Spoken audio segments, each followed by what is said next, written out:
Welcome back to OpenLine. Talking all about Metro Parks. We have with us Parks Director Tommy Lynch, Parks Deputy Director Monique Odom, and a bunch of calls. Let's go back to the phones. Let's go to Phyllis. Hello, Phyllis. Yes. Go right ahead.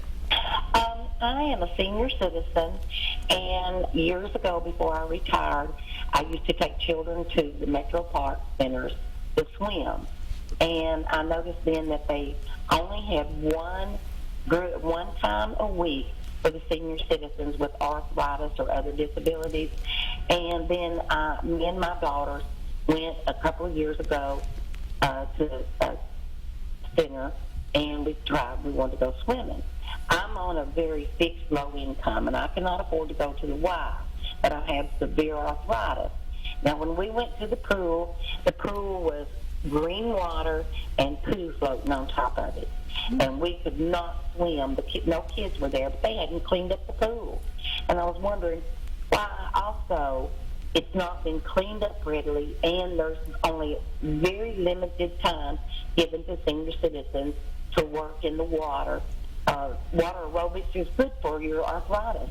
So, So your question is, okay, those two things. All right, well, taxes and our property taxes and other things. Right. And we should be allowed to be given a lot more time to the pools access to. Sounds like that's your big question. Okay, access to the pool. She's saying senior citizens, she would like more access for senior citizens with arthritis and those kind of things. What about these questions? The aquatic facilities are probably some of the most demanded by the public, particularly senior citizens. The warm water and movement in the water does help minimize the impact of gravity, and moving in the water is very helpful. We probably need more pools, but the problem in that regard is that the addition of pools to our regional centers and the outdoor pools become the most costly aspect of the operation. And they're generally used by the fewest number of people, no matter what the requests that we get. And so when you do get into budgetary decisions, you want to have the fitness center and the walking track and the community center and the walking track outside, that sometimes from an economic aspect the decision gets made about the pools. But at the same time, aquatics is an integral recreational aspect. So I know we have, and I'm pulling this from memory, we do permits on 14 different pools throughout the county during a year's time.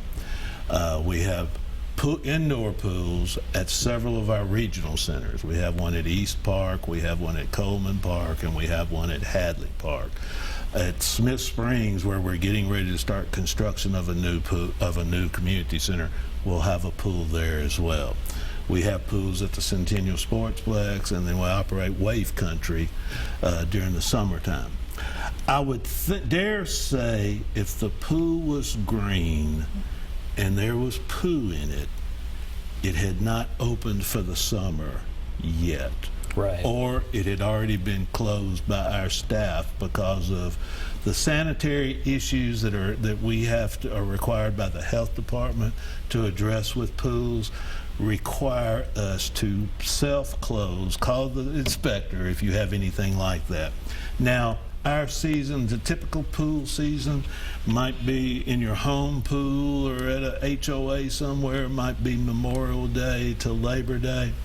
Our staff that we get for the pools are generally kids going to high school or college for the summer, and we're limited to an 8-week period to be able to operate the pools. So we operate them the 1st of June, and they're generally closed by the 1st of August.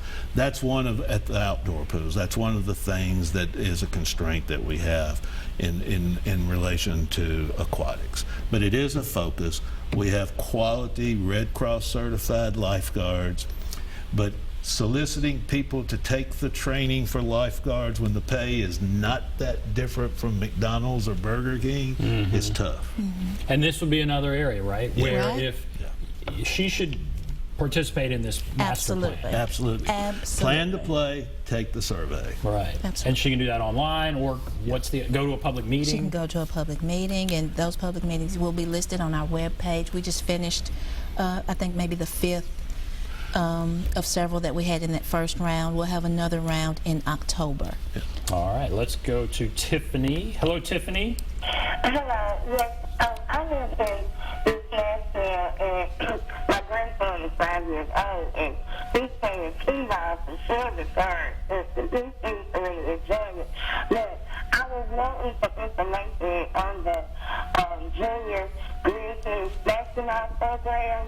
The junior, do you understand? Junior Grizzlies basketball Grizzlies Okay, the program. Junior basketball. Grizzlies basketball program. Okay. And one more thing, I was wondering if the parks in Bordeaux, the Bordeaux Gardens park, could get one of those little water sprinkler systems that y'all Spray All right, there's not the best connection there. Did you understand the second I part? kind of get the Okay. drift of what she was talking about, and I probably need to say this. The Bordeaux Gardens Park is in an area of town where we are actually talking to other departments of the city to acquire land in that area that will attach to Bordeaux Gardens, which will let us make it a little bigger park.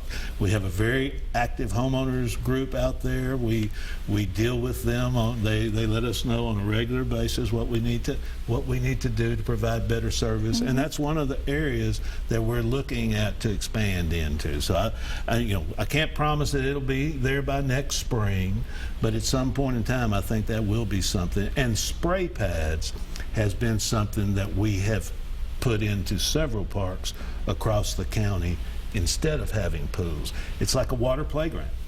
Okay. And what was the other thing? The Memphis Grizzlies? Yeah, she asked about the Junior Grizzlies basketball team, and I just encourage her to go to our website, www.nashville.gov/parks, and look at youth sports on there, and she can find out all of the information. I believe registration starts in October.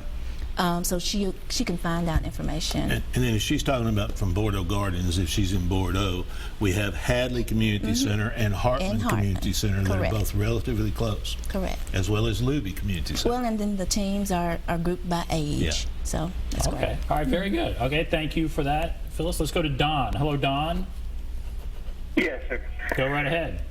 Yeah, I grew up with Tommy way back in the day. He'll probably recognize me when I get out there. But anyway, I was just wanting to put out there that I went to one of the master plan public meetings and just was floored by how much property is actually owned by Metro Parks. I mean, I know the fire department and water department and all that, they own a lot.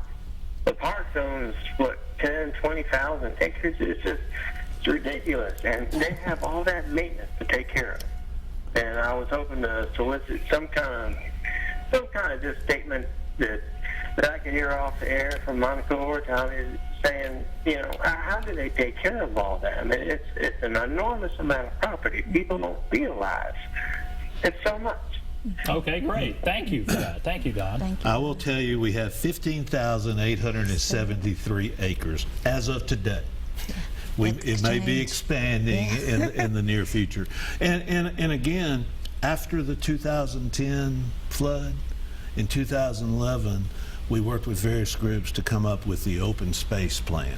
And because of the flooding and because of the developments where there was a lot of flood buyout property in certain areas of town, that stormwater ended up buying out the houses that had been flooded, and then a park was created.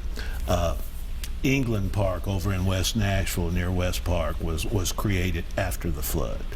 And it is very tough. The people that run our maintenance do two things.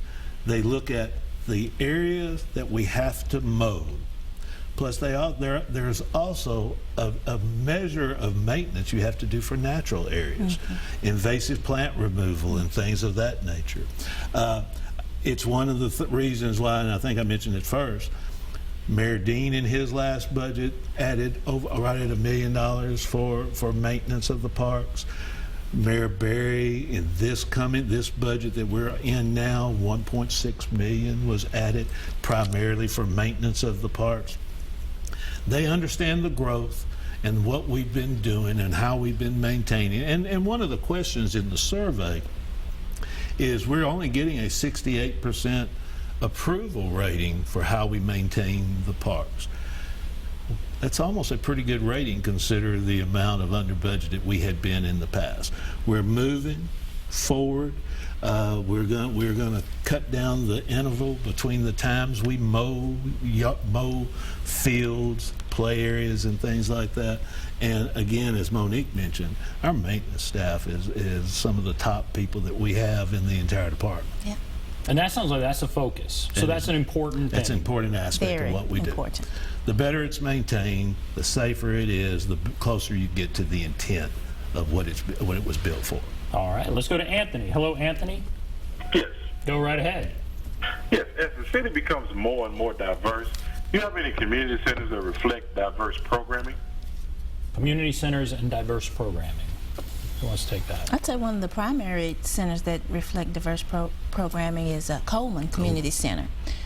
We have a large Hispanic and Latino population there, and they take advantage of the programs at that center. In particular, we have an initiative with Vanderbilt, Growing Right On to Wellness, and it's a study that primarily they're looking at the study to look at and try to thwart childhood obesity and see how the children eat and how the other family members interact with them, how that affects childhood obesity. There's a learning kitchen there, a learning kitchen where they use that to show them how to prepare healthy meals. So that's one center in particular. Southeast Center is another Southeast. one. We're Absolutely. Working with the New Americans office through the mayor's office, because several of our community centers are particularly in areas that the new immigrants, new people, new Nashvillians are utilizing, and we're looking as we plan for the development of the Southeast Park, the 600 some odd acres I was talking about earlier. We will include a cultural aspect in the master plan as we look forward to that. What about the hours the community centers are open? I know sometimes people ask about that. They're closed for a portion on Saturday. People question that. What is? We have almost 2 layers of community centers, and we have the neighborhood center, which is generally a smaller center, has a gym, meeting rooms, and things of that nature, and a kitchen that can be reserved and used for community meetings, the gym and the outdoor playground, et cetera, et cetera. The master plan in 2002 started implementing the construction of what's called regional centers, and these regional centers have more space. They have fitness and wellness centers as a part of the community center that is included with the gym and an indoor walking track. We have yoga classes, boot camp, Zumba, things of that nature. Wellness is becoming a big aspect of the recreation industry. Our National Recreation and Parks Association plans that we work on a 3-pronged foundation: wellness, social equity, and conservation. And again, I'm back to this is a pretty admirable aspect of our department.